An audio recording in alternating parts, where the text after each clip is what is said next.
Hello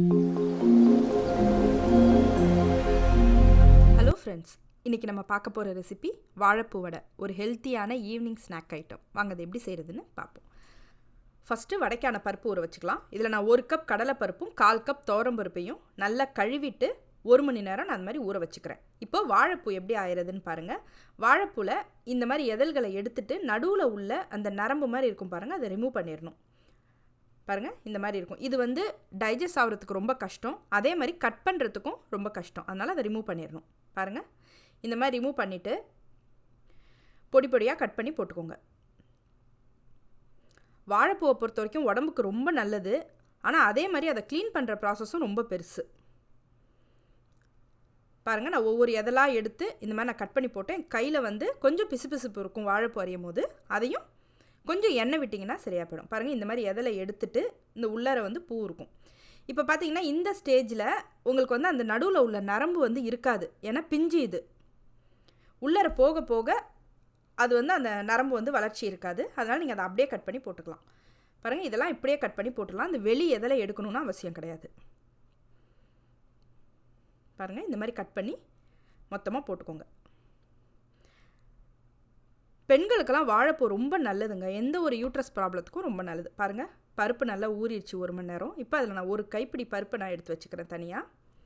இப்போ மீதி இருக்க பருப்பில் 1/2 ஸ்பூன் சோம்பு, 1 ஸ்பூன் ஜீரகம், ஒரு 7 காஞ்ச மிளகாய், ஒரு 25 கிராம் இஞ்சி, ஒரு 1/2 ஸ்பூன் உப்பு, இது போட்டு மிக்சியில் கொரன்னு அரைச்சிக்கோங்க. பாருங்கள், இந்த அளவு அரைச்சிக்கோங்க. இப்போ இதோட நம்ம எடுத்து வச்சோம் இல்லையா 1 கைப்பிடி கடலைப்பருப்பு, அதையும் அதோடு சேர்த்து நல்லா பிசைஞ்சுக்கோங்க. இப்போது ஒரு 2 டேபிள் ஸ்பூன் கொத்தமல்லி தழை, 1 டேபிள் ஸ்பூன் கருவேப்பிலை பொடியாக நறுக்குனது, அதையும் சேர்த்துக்கோங்க. இப்போ வாழைப்பூவை நல்லா பிழிஞ்சு வச்சுக்கோங்க. வாழைப்பூவை பாருங்கள், நான் மோர் தண்ணியில் போட்டிருக்கேன். ஏன் அதை நான் மோர் தண்ணியில் போட்டிருக்கேன்னா வாழைப்பூ கொஞ்சம் கலர் மாறாமல் இருக்கும். பாருங்கள், இப்போ இது ரெடி ஆகிடுச்சு. இப்போது இதில் ஒரு நல்ல பெரிய வெங்காயம், ஒரு 1.5 வெங்காயம் பொடியாக கட் பண்ணி சேர்த்துக்கோங்க. சேர்த்து அதையும் நல்லா பிசைஞ்சுக்கோங்க. பாருங்கள், நல்லா பிசைஞ்சாச்சு. இப்போது அடுப்பில் எண்ணெய் காய வச்சு நல்லா ஒரு எலுமிச்சை சைஸுக்கு மாவு எடுத்து பாருங்கள், இந்த மாதிரி தட்டி போட்டு எடுக்க வேண்டியதாங்க.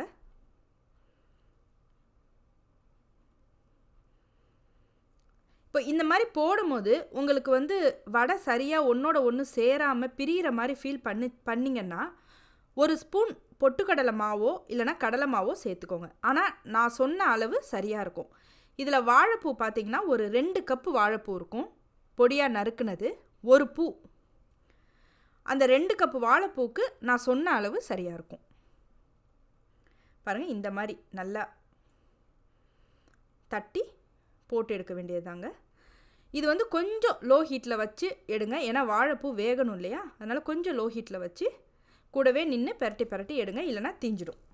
வாழைப்பூ அவ்வளோ நல்லதுங்க உடம்புக்கு. குழந்தைங்களுக்கு பொரியலாக கொடுத்தா சாப்பிட்றதுக்கு ரொம்ப சிரமப்படுவாங்க. ஆனால் இதே வடையாக பண்ணி கொடுத்தீங்கன்னா ரொம்ப சந்தோஷமாக சாப்பிட்ருவாங்க. அதனால் பாருங்கள், எவ்வளோ அழகாக வந்திருக்கு பாருங்கள். நீங்களும் இதை செஞ்சு பாருங்கள், உங்கள் கமெண்ட்ஸை சொல்லுங்கள். இந்த வீடியோ பிடிச்சிருந்ததுன்னா லைக் பண்ணுங்கள், ஷேர் பண்ணுங்கள், கமெண்ட் பண்ணுங்கள். நீங்கள் ஃபஸ்ட் டைம் பார்க்குறவங்களா இருந்தால் சப்ஸ்கிரைப் பண்ணுங்கள். தேங்க்யூ.